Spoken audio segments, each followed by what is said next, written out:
अयोध्या में राम मंदिर के उद्घाटन को लेकर हर कोई राममय होता दिख रहा है, जिसमें किन्नर समाज भी बढ़ चढ़कर योगदान करने की तैयारी में है।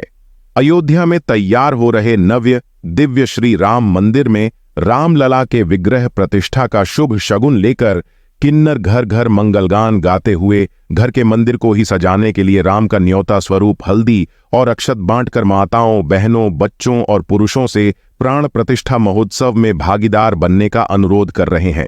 अयोध्या में सजकर तैयार श्री राम जन्मभूमि पर भव्य मंदिर निर्माण को लेकर पूरे देश की निगाहें बनी हुई हैं।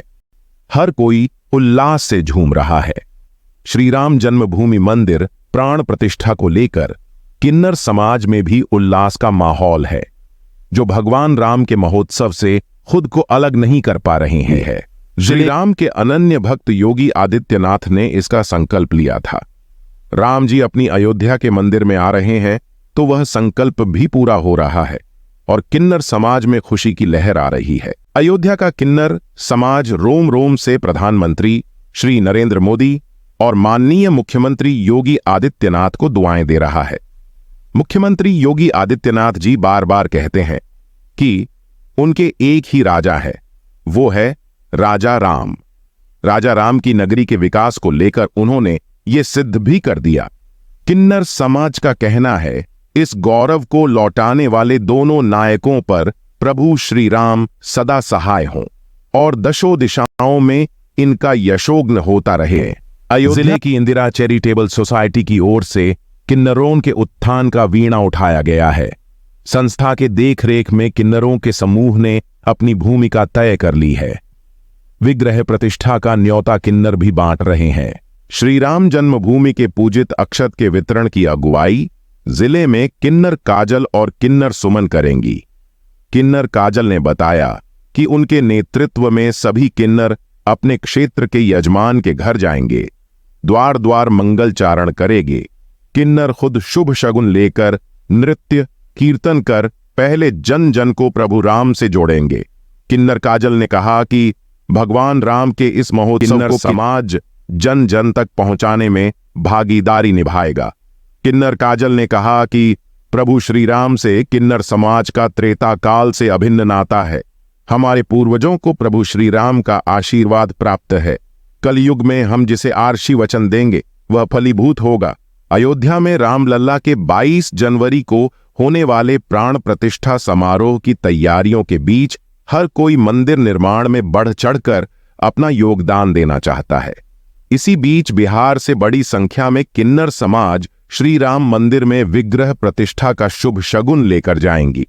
बिहार में किन्नर समुदाय को कोऑर्डिनेट कर रही अद्विका चौधरी ने कहा कि भगवान राम सबके पूजनीय हैं। 500 साल से अयोध्या में एक टेंट में प्रभु श्री राम विराजमान थे और अब मंदिर में विराजमान होंगे, इसलिए किन्नर समुदाय की भी भागीदारी उतनी होगी जितनी आम लोगों की होगी। उन्होंने देशवासियों से अपील करते हुए कहा कि पूजनीय राम मंदिर में विराजमान हो रहे हैं, इसलिए 22 जनवरी को राम उत्सव मनाते हुए घर घर में दिया जलाकर दीपोत्सव मनाएं। एक सवाल के जवाब में किन्नर अद्विका चौधरी ने कहा कि किन्नर समुदाय को प्रभु श्री राम से बड़ा वरदान मिला है कि कलयुग में उन्हें इतना सम्मान मिलेगा कि जिसे चाहेंगे आशीर्वाद देंगे और जिसे चाहेंगे श्राप दे देंगे।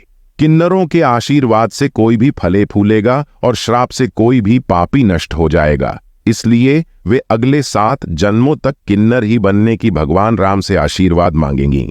अद्विका चौधरी बिहार में लवकुश रथ यात्रा के साथ भ्रमण कर रही हैं और किन्नर समाज को जागरूक कर बड़ी संख्या में 22 जनवरी को अयोध्या पहुंचकर भागीदारी सुनिश्चित करने की अपील कर रही हैं। उन्होंने कहा कि बिहार भाजपा के साथ मिलकर पूरे किन्नर समाज को प्रभु श्री राम के उत्सव में एकजुट कर अयोध्या लेकर जाने की बड़ी जिम्मेदारी मिली है। श्री राम मंदिर के निर्माण और रामलला की मूर्ति की प्राण प्रतिष्ठा से हर्ष में है। श्री राम के जन्म के बाद किन्नर समाज ने राजा दशरथ से नेग लेकर इस परंपरा की शुरुआत की थी।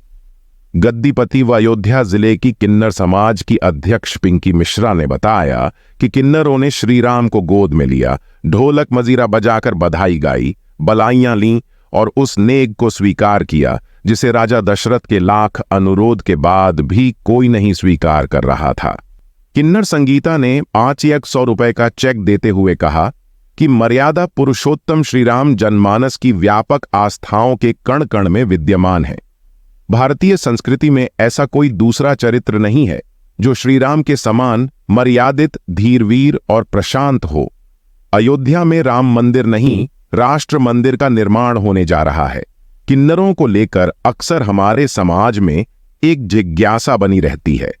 शादी ब्याह आदि शुभ कार्यों के अवसर पर घरों में नेग मांगने आने वाले किन्नरों को लेकर अक्सर मन में यह सवाल उठता है कि आखिर ये कहाँ रहते हैं, इनके देवी देवता कौन होते हैं, आखिर लोगों को आशीर्वाद देने की शक्ति उन्हें कहां से मिली और किसने दी। ऐसे कई सवाल हैं जो अक्सर हमारे मन में उठते हैं। इन सभी सवालों के जवाब जानने से पहले आइए जानते हैं कि क्या त्रेता युग में भगवान राम के समय में भी इस पृथ्वी पर मौजूद थे किन्नर। मान्यता है कि प्रभु श्री राम जब 14 वर्ष का वनवास काटने के लिए अयोध्या छोड़ने लगे, तब उनकी प्रजा और किन्नर समुदाय भी उनके पीछे पीछे चलने लगे थे। तब श्री राम ने उन्हें वापस अयोध्या लौटने को कहा। लंका विजय के पश्चात जब श्री राम 14 साल बाद वापस अयोध्या लौटे तो उन्होंने देखा बाकी लोग तो चले गए थे, लेकिन किन्नर वहीं पर उनका इंतजार कर रहे थे। उनकी भक्ति से प्रसन्न होकर प्रभु श्री राम ने किन्नरों को वरदान दिया कि उनका आशीर्वाद हमेशा फलित होगा।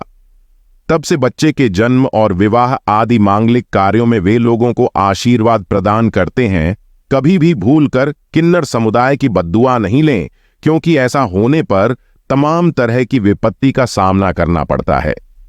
बुजुर्ग लोग भी बता गए हैं कि यदि आप किन्नरों को खुश न कर सकें तो कभी उन्हें नाराज न करें। शास्त्रों के अनुसार यदि कोई व्यक्ति किन्नरों का अपमान करता है या उनका मजाक बनाता है तो उसे अगले जन्म में किन्नर बनना पड़ता है और ऐसा ही अपमान सहना पड़ता है। यदि आपके घर या दुकान में किन्नर आए तो उसे अपनी क्षमता के हिसाब से दान करने के बाद बोलें, फिर आइएगा। यदि आपके वैवाहिक जीवन में दिक्कतें आ रही हैं और आप अपने अनमोल रिश्ते को पटरी में लाना चाहते हैं तो किन्नरों से जुड़ा यह उपाय आपके लिए वरदान साबित हो सकता है। चूंकि किन्नरों को श्रृंगार का बहुत शौक होता है, ऐसे में उन्हें खुश करने के लिए सुहाग की सामग्री दान में दें। जीवन साथी के साथ आ रही समस्याओं को दूर करने के लिए बुधवार के दिन हरे रंग के वस्त्र और मेहंदी का दान भी कारगर माना गया है।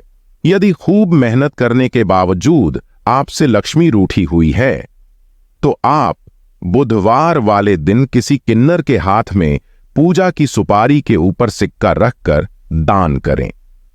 यह उपाय धन के आगमन में आ रही सभी बाधाओं को दूर करके आपको सुख समृद्धि प्रदान करेगा। अगर आपको यह वीडियो पसंद आई हो तो इसे लाइक करें और चैनल को सब्सक्राइब भी करें।